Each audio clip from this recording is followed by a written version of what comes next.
అమ్మ వండి పెడితే తేలిగ్గా కూర్చొని తింటాం. అదే మనకు మనం వండుకుంటే తెలుస్తుంది ఆ నొప్పి ఏంటి అని. అయినా ఎవడికని పెట్టాడో తెలియదు కానీ 10 నిమిషాలు వండుకొని 5 నిమిషాల్లో తినేస్తాం. కానీ హాఫ్ అన్ అవర్ అయినా అంట్లు మాత్రం కడగడానికి మనసు రాదు. ఎందుకో నాకు కూడా తెలియదు. మీకు కూడా ఇలాగే అనిపిస్తుందా ఏమో. అయినా ఏంటి ఈరోజు కొత్తగా తెలుగులో వెలగబెడుతుంది అనుకుంటున్నారా? ఏం లేదు, మనకు కూడా అన్ని లాంగ్వేజెస్ వచ్చని ఒక జస్ట్ చిన్న ట్రయల్ వేసా అంతే. వండుకోవడానికి ఎన్ని లాంగ్వేజెస్ వస్తే ఏం ప్రయోజనం లేమ్మా అని అనుకుంటే అక్కడే మీరు పాపులో కాలేశారు.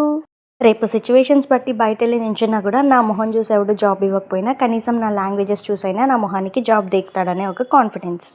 ఎవడేమనుకుంటే ఏంటి, నేను నా పిల్లలు నా ఫ్యామిలీ ఇంతే చాలు, దీనికి మించి నాకేం వద్దు అనుకునేవాడు ఇప్పుడు ప్రశాంతంగా ఉంటాడు.